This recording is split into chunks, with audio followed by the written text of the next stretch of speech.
Welcome to Mindzilla. I'm Jess. And I'm Luke, and no, I don't know why I agreed to this either. Each week we kick things off by judging and advising strangers on Reddit before tumbling headfirst into conspiracies and interdimensional nonsense. Jess digs for the truth, I mostly sit here questioning my life choices. Get bonus episodes every week on Patreon with our tinfoil hat tier, just £3 a month, or go higher to unlock secret perk and early access. You can also buy us a coffee on PayPal. It's not a cry for help, but it is close. Catch new episodes every Monday on Spotify and YouTube, audio only.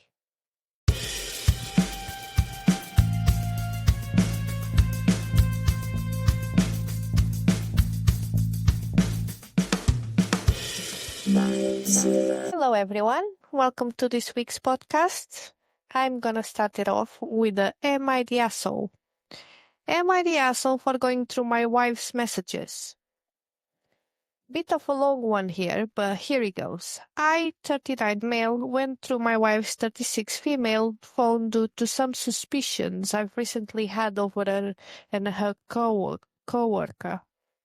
This past weekend, we were on a trip with some of her friends and can't say that word today.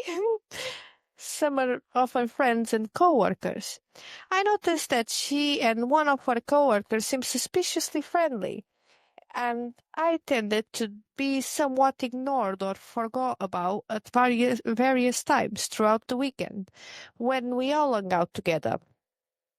We all went out late Saturday night, and she had a little more to drink than she should have. I got upset with her because she was downing tequila shots after she was already too far gone, and left to go back to the hotel. About an hour and a half later, she finally arrives back to the hotel, being helped out of the cab and walked down the hallway by the co-worker in suspicion. And her brother. If she wasn't out with her brother, I wouldn't have left her at the bar. He's a great guy, and we get along well. The part that got me being suspicious here is that her co-worker had already gone back to the hotel before I had even left the bar. So needless to say, I was a bit surprised to find out that instead of asking me to come get her, she texts him to go back to the bar and help her get back to the hotel. Her excuse is that I was mad at her and she didn't think I would help. We've been together for around 17 years and have 2 children together.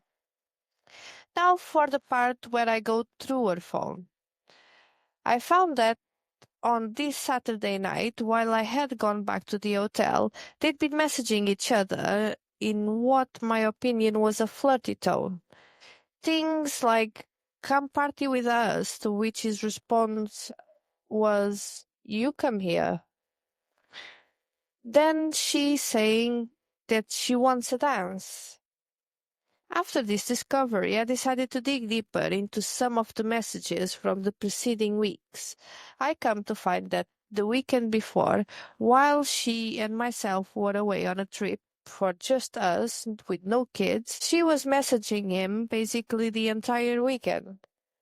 Selfies back and forth, video of live music, things that we were supposed to be sharing and enjoying together. She just had to share with him. While I thought we were having a good time, and to be honest, we were, she was messaging him the whole time. Like to the point of talking all night long while I'm sleeping right beside her. Talking until 6:30 in the morning when we had to be up at 7:30. She'd also been coming home from work and messaging him from the time she got home until well into the morning. Now for the fun part. I finish going through her phone, collect my evidence, and confront her. She's shocked that I went through her phone and doesn't believe she's done anything wrong. She said if she's thought she'd done anything wrong, she would have deleted it. What a confidence boost that was, knowing that she's potentially been deleting and hiding things she doesn't want me to see. So fast forward a day. I get home and ask to see her phone again. She suspiciously denies, so I bide my time until I can get my hands on it. Well, wasn't I shocked to find that conversations now have been deleted? I confront her again and she said, well, you already got the evidence, so what's the point in me keeping it? So I ask her if she'd been talking to him that day. She says no. He texts her, but she didn't text back. So if that's the case, why the conversation deleted? Another day goes by. I pestered her again about the deleted conversation, which should have shown up in recently deleted items, but suspiciously didn't. Turns out she had texted him and lied to my face about it. Then deleted it and removed it from recently deleted. Pretty sure I'm not the asshole, but that's my own opinion. I've never been in a situation like this before, and honestly, I don't know what to do. I'm torn up about from inside out, and the thought of my family being torn apart and these 17 years being a waste, other than my two beautiful children's, is eating at me from the inside. Am I the asshole? No, not at all. It's emotional cheating because The least, yeah. she's actively talking to someone while being in a committed relationship, being married, and talking to someone stupidly late at night throughout the whole day. As soon as she gets home from work, she's wanting something else, and now that she's deleted messages, he just needs to get out of there. I know he doesn't want to destroy his family, but she seems to be a cheating scumbag and deserves to have her world explode around her. I know. Is Horrible for him. It is horrible for him. 17 years as well and 2 kids. What a god. Otherwise, he's going to be sat there worrying and constantly having to ask her to check her phone, knowing while she's just going to delete it. And the fact she had the comment to say, well, if I knew you didn't want to see it, I would just delete it anyway. Yeah, but then she ended up deleting it, which shows that she's obviously just not very smart to begin with to delete it. And now that she was caught, she was like, oh, I'm not going to get caught again. Well, in fact, she lied saying she didn't message him, and then she actually messaged him, so she's just lying straight to his face. The only time I can guarantee it that will be from talking every single day to being with each other, and you don't know what they do at work either with each other. If they're flirty over the phone. Like, sometimes you just have to cut your losses, destroy her life, take your kids, make sure she gets no access. You have evidence. If you've got evidence of it, well, the court's ruling better for you for the evidence part. Because it is emotional cheating. Yeah, well, No reason for it's it not either. just emotional. Obviously, she has to have She will be something cheating. else. Yeah, you can't be speaking. You work together. You get home, instead of spending time with your family, you are texting the other person. It's full on cheating. I can't wait to not see my work colleagues. I know. To be out of work and not to think about anything from work until I'm home. Not everyone is like that. Huh? No, but work is There work is and your no- home is home. Yeah, there is a lot of circumstances like this at work, really. People just never find out most times. No, definitely not the asshole. Yeah. Sad.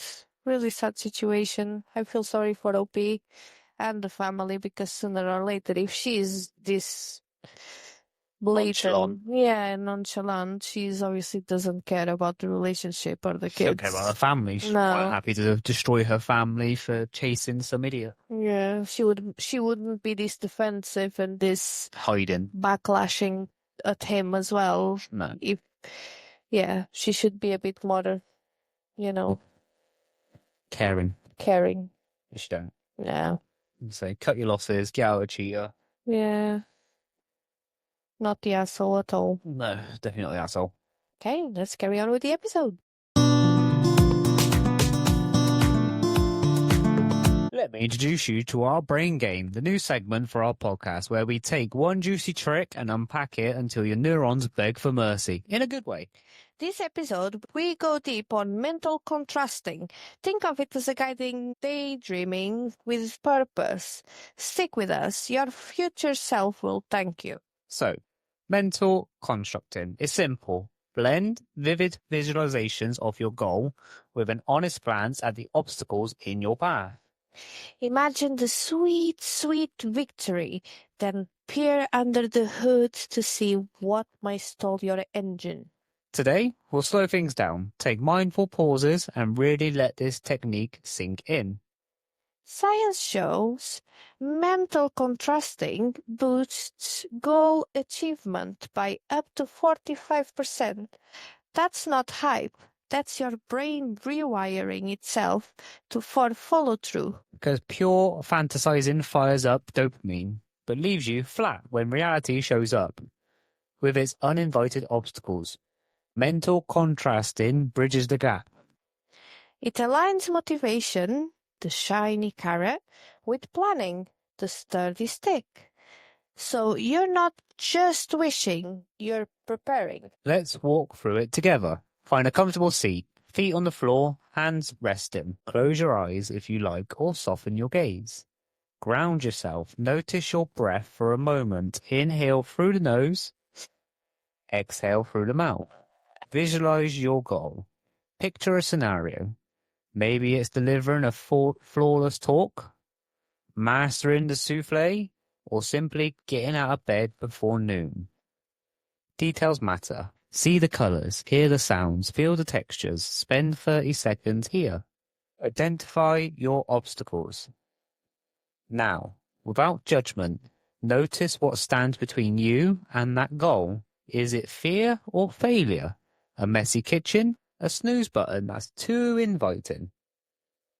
Observe it like a curious scientist. Spend 20 seconds on this step. Sit with both images. Hold the victory and the obstacle in mind simultaneously for 15 seconds. Breathe and let the tension transform into clarity. Plan your next action. Formulate a concrete if obstacle, then action statement. Example: if I feel stage fright, then I'll recite my opening joke in the car. Another example: if my batter deflates, then I'll switch to a foolproof muffins recipe. Take 20 seconds to craft yours. Now gently open your eyes or lift your gaze. Notice any shift in how you feel? More grounded or maybe more determined? This pause, this space between dreaming and planning is where real change happens. Your brain's prefrontal cortex is literally reorganizing priorities. I've tried this before. My dentist cleaning, goal, perfect checkup, obstacle, that squeaky tool that sounds like a robot goal. And I pictured my dentist giving me a gold star sticker, then braced for the gold scream tool and breathed through it. No cavities, no goat attacks. a true hero's journey. To lock this in, journal it. Write down your if-then plan right after this episode. Anchor it. Attach the exercise to a daily habit before your morning coffee or evening shower. Share it. Tell a friend your plan. Social accountability is powerful. Remember, consistency beats intensity. 5 minutes of mental contrasting per day, cramming all your planning into a panic-fueled sprint. That's our deep dive on Brain Game, your mindful cheat code for tackling goals, big or small. Try it this week and send us your if-then statements.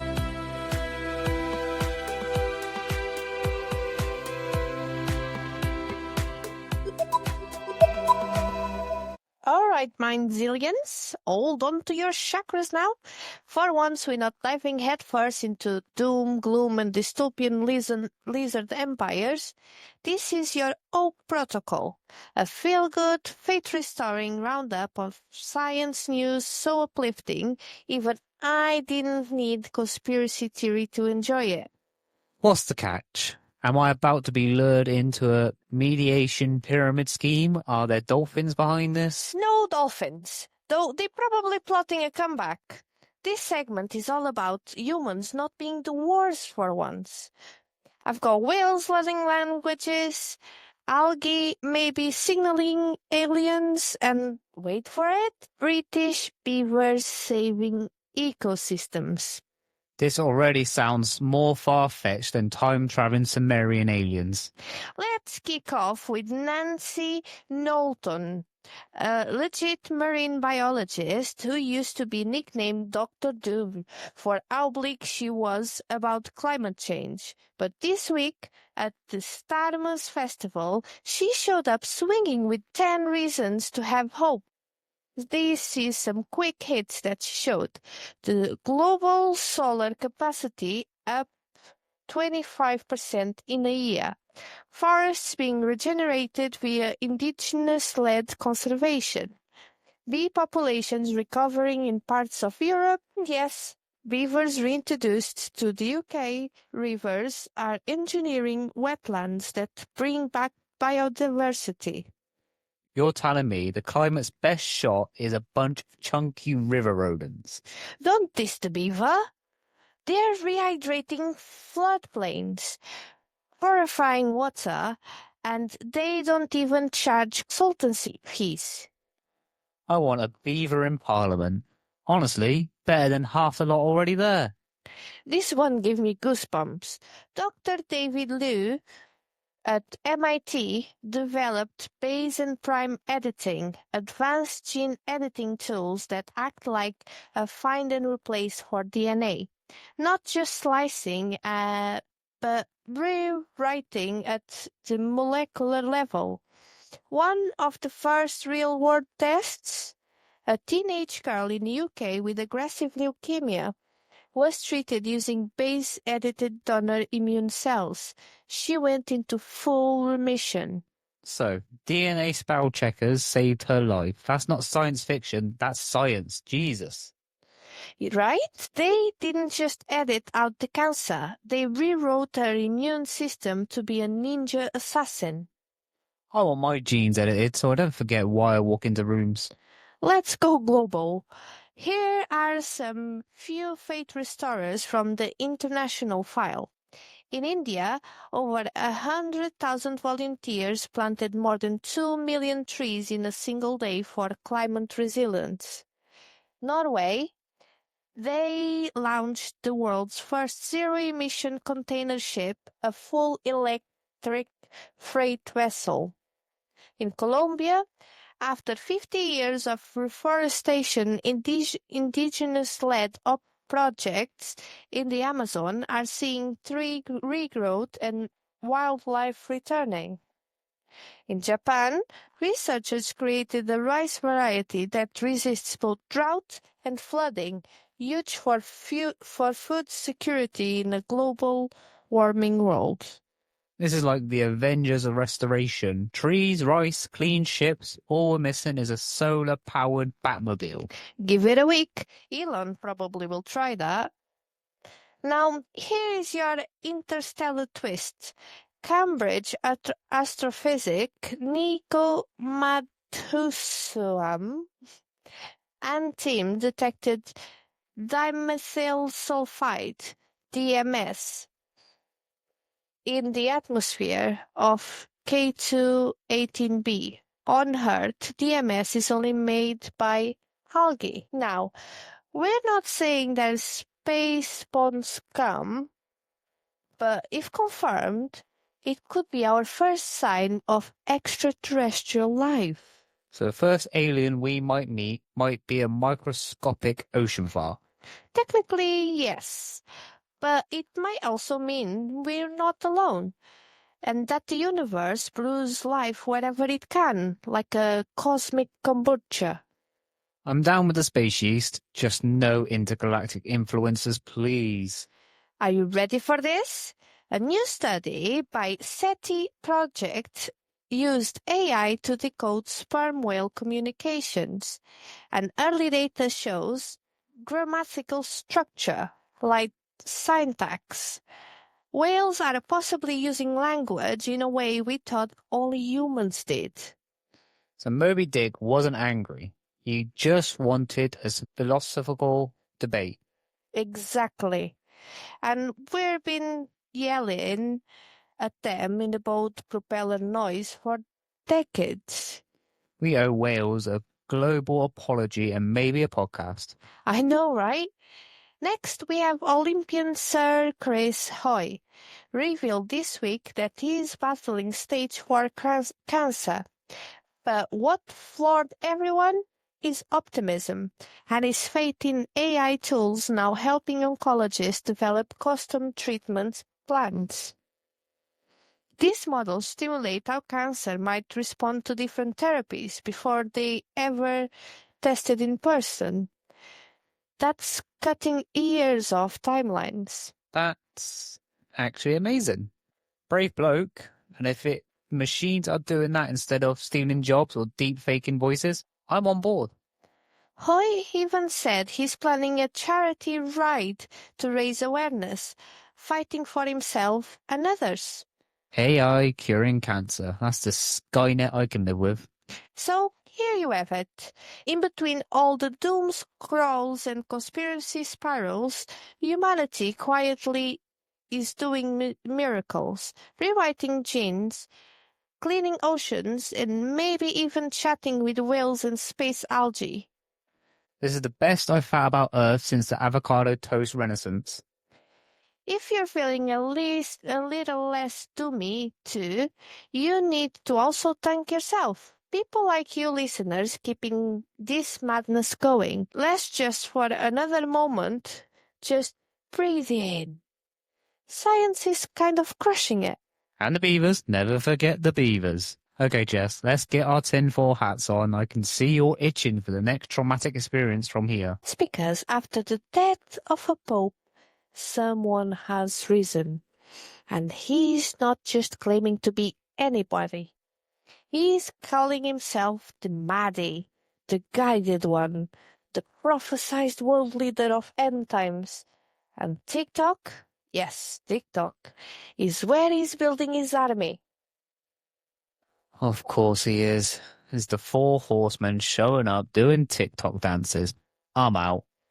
Tonight on My Tilla, we follow the rise of the TikTok Mahdi, Savior, Antichrist, viral hoax, cult leader. Grab your elements, grab your holy water, and maybe, just maybe, delete TikTok after this.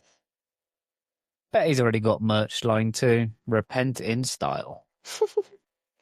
So who exactly is this so-called Mahdi who's suddenly everywhere on TikTok?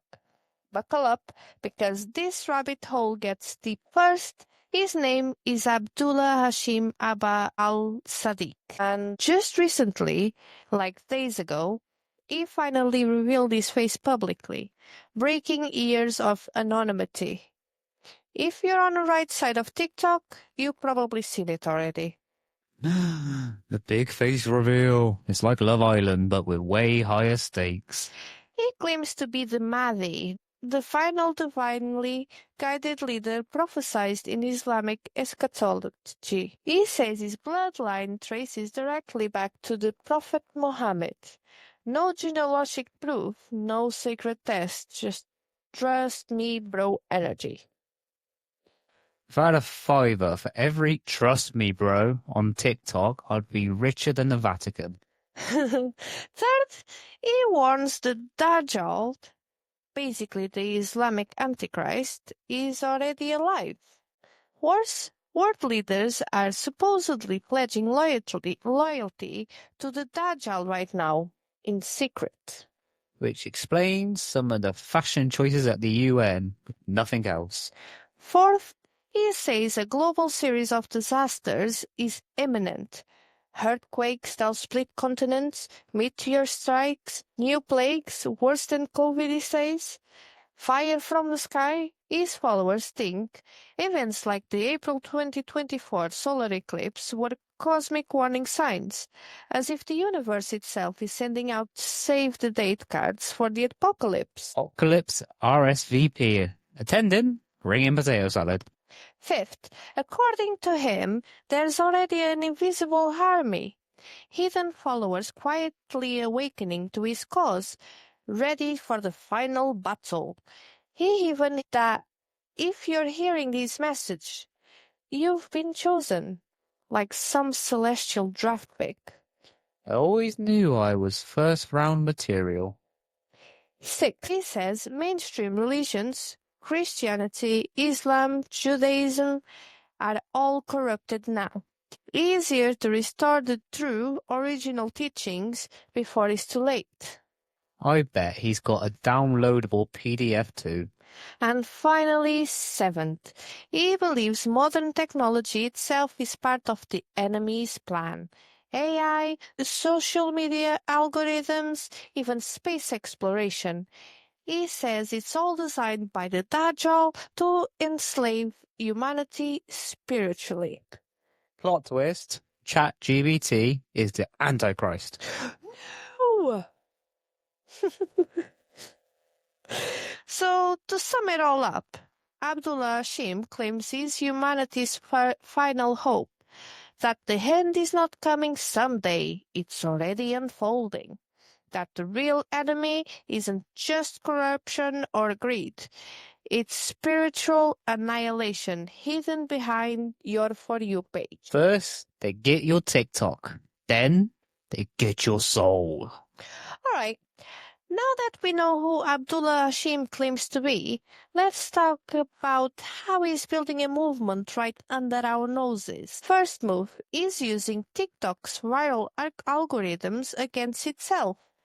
Short-form videos, dramatic monologues, biblical scale warnings packed into 60-second emotional gut punches, the kind of clips that hit hard and get shared harder.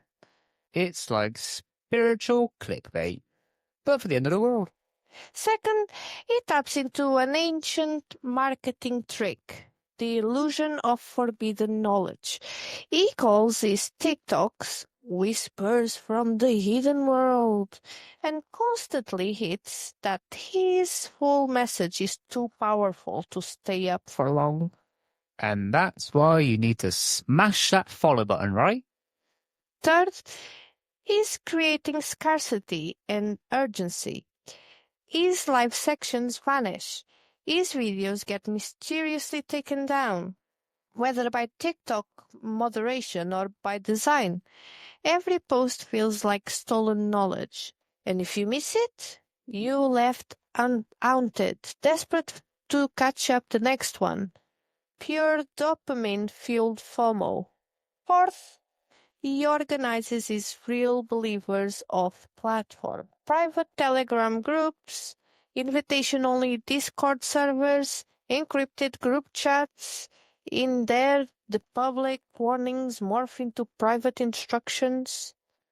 Step 1. Build an ark out of IKEA furniture. No joke, though. The private groups reportedly include prayer schedules synced to celestial events, spiritual training modules for the coming apocalypse, secret codes and sigils to identify fellow believers, geolocation hints to safe zones if cataclysm strikes. This isn't new. Digital cults exploded post-2020, with groups like the Love as One cult, Shrine Aliens Reptilian cult, and even spillover groups from QAnon weaponizing Telegram and encrypted chats exactly like this. Fifth, he builds emotional dependency. Videos where he says things like, "You are led here by destiny," "You are not random, you are chosen," or the false world is crumbling, only the faithful will survive. Followers report feeling a deep sense of belonging, like a home amongst fellow believers after years of feeling isolated online. Finally, a cult that gets my memes and my existential dread. Fifth, language control. It doesn't just teach prophecy, it redefines words. Free will means obedience to Mahdi, of course. Waking up means rejecting all governments and religions, but his teachings. The true heart means a purified world ruled by the Mahdi himself. This is a classic high control group behavior, known in psychology as loaded language. It rewires how you think, and once your words change, your world change. Seventh and final move, the promise of power.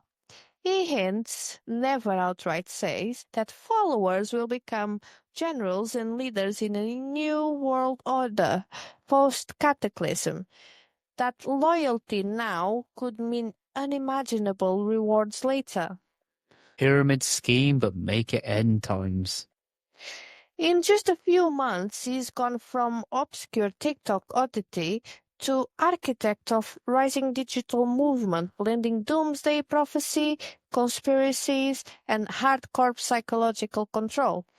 And remember, he is not the first to try it, but he might be the first to try it this fast, this globally, and in real time. Next up, we're diving into the heart of his prophecy, the timeline of disasters, the arrival of the Dajjal, and the cosmic final warning events he says have already started. Spoiler alert, we've already screwed. All right, let's peel back the veil, because Abdullah Hashim movement isn't just random religious hype. It's a full prophecy calendar, a step-by-step roadmap of destruction. Phase 1, the shaking. Hashim claims the world has already entered a period of divine trembling. Earthquakes, solar flares, global instability, all signs that humanity's false systems, governments, religions, economies, are beginning to collapse. Sounds like Tuesday. Phase 2, the Great Division, a mass awakening. According to Hashim, humanity is splitting into two camps. The awakened, who recognize him as the Mahdi, of course, and the sleepers, who cling to dying systems and are doomed. Sleepers? Rude. I'm just hitting snooze a few times. Phase 3, the Dajjal revealed. If you're not familiar, the Dajjal is basically the Islamic equivalent of the Antichrist, a receiver who will lead humanity astray before the final judgment. Hashim claims the Dajjal is already here, but hidden, manipulating world leaders, tech companies, and even spiritual figures behind the scenes. If Zuckerberg's eyes start glowing red, I'm out. Phase 4, the Gathering Storm.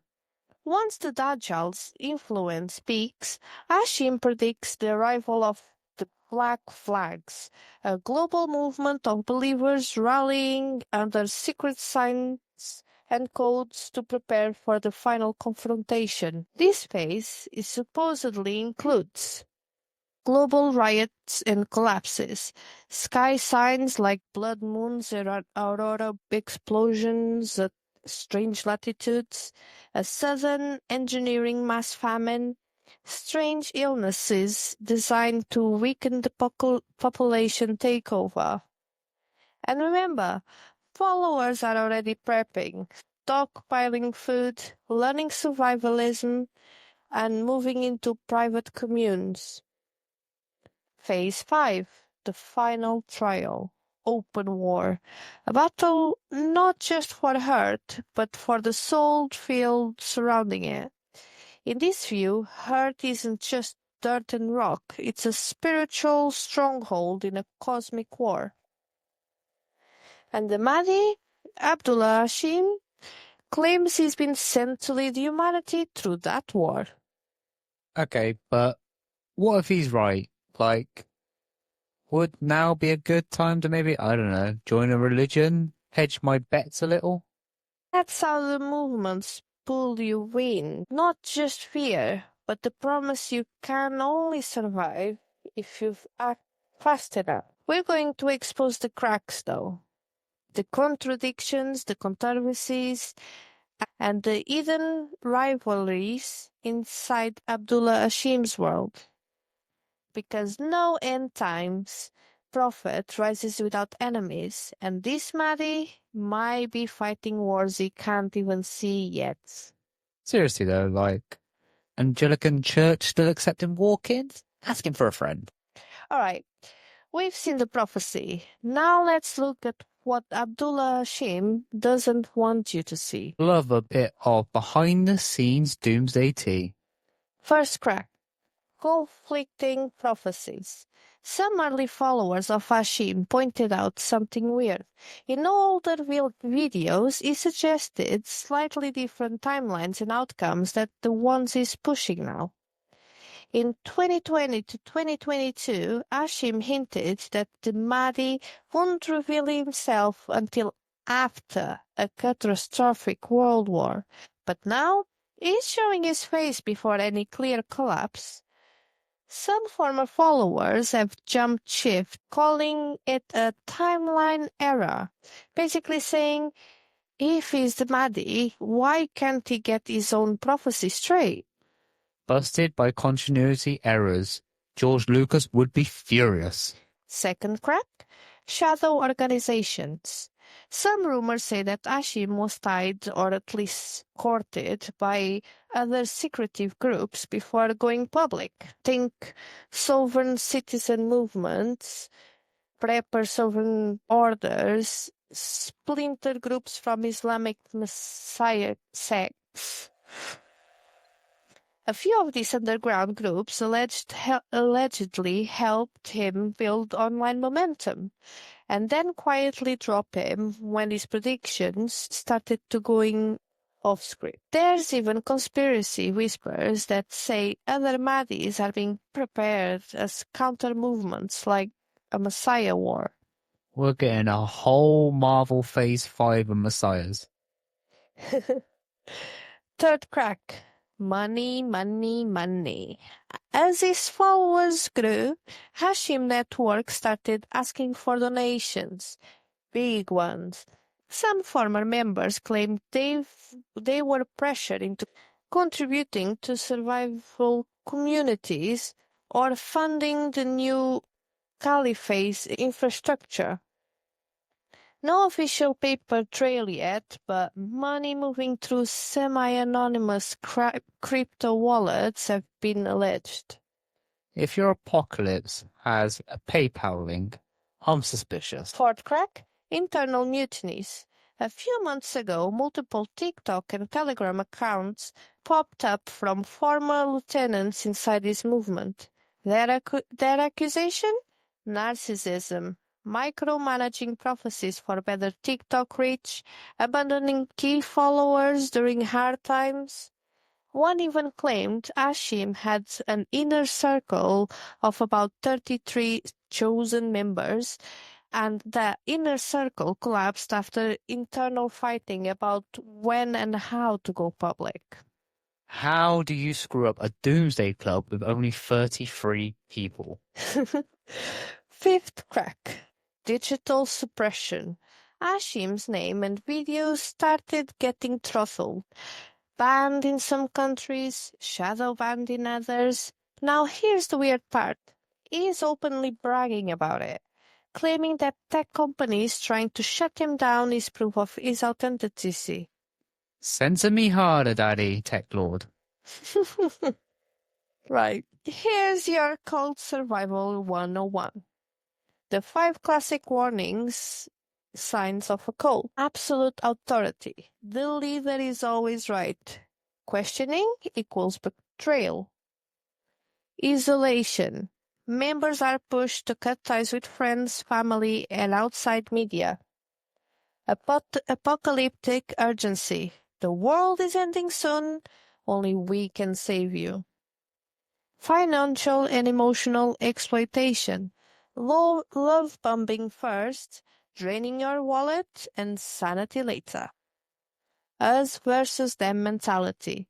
Anyone who disagrees is evil, lost, or part of the enemy system. If a movement hits 3 or more of these, congratulations, you might be trapped in a brainwashed fan club. Oh no, that's like my gym membership. Before we leave Abdullah Hashim behind, let's arm ourselves a bit, because whether he's the Mahdi, the messianic influencer, or just a dude with a ring light, the truth is, new cults are popping up everywhere, and they're getting way better at hiding. I knew I shouldn't have signed up for that free energy mastery Zoom class. Alright, so Abdullah Hashim isn't the only player in a digital cult explosion. In fact, TikTok, YouTube, and Instagram have birthed a full-on generation of charismatic, apocalyptic, sometimes straight-up bonkers digital prophets. They're like Pokemon, but with tax fraud and a messiah complex. Here's just a tiny selection of the weird new wave. You got Shincheonji in South Korea, a secretive Christian group blamed for COVID-19 super spreading, massive YouTube campaigns targeting lonely users. Love as One in USA, a Colorado-based cult led by Mother God, who claimed to be Jesus reincarnated and an alien. Spoiler, it ended with a mummified corpse. The NXIVM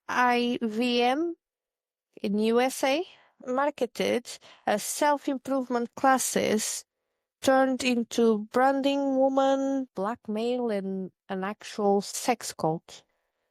Till Swan's completion process in USA and later global, self-help influencer with airy cult-like fan behavior and allegations of manipulating suicidal followers.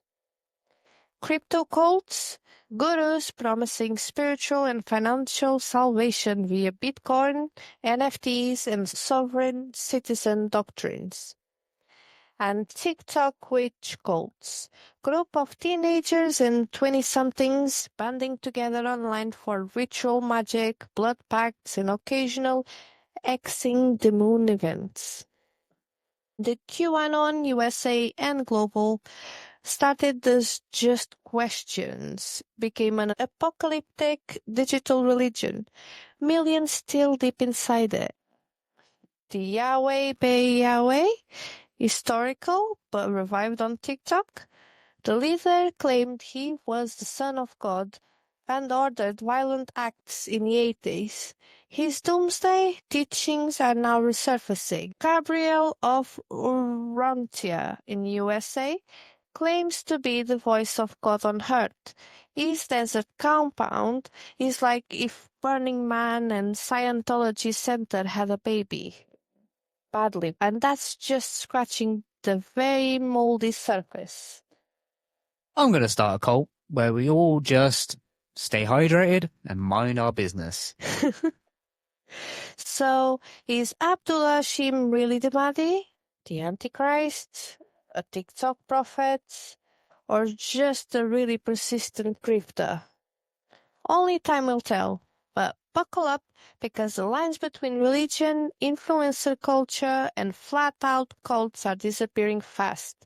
And the big next wave, it might not even look like a cult until it's too late. And if you want us to dig deeper into any of the cults we listed today, drop a comment, DM, or send smoke signals, or just chant into the void. We will hear you. Mindzilla cult when? Asking for a friend. Next week on Mindzilla, we go even darker into the twisted world of one of the most infamous real-world cults, the Manson family. Gonna need a bigger tinfoil hat for that one. Bye! And that's it for this episode of Mindzilla. If your brain feels slightly fried, you are welcome. Follow us on Spotify, subscribe on YouTube, we're audio only, but still ridiculously good looking. Support the madness on Patreon from just £3 a month for bonus episodes every week, and secret perks. Go and have a look. You won't be disappointed. Or throw us a coffee on PayPal. Luke survives on caffeine and existential dread. You can find all links in the description. Please help. We'll be back next Monday with more internet weirdness and cosmic chaos. And remember, the truth isn't out there, but it might just be right here next week. Bye.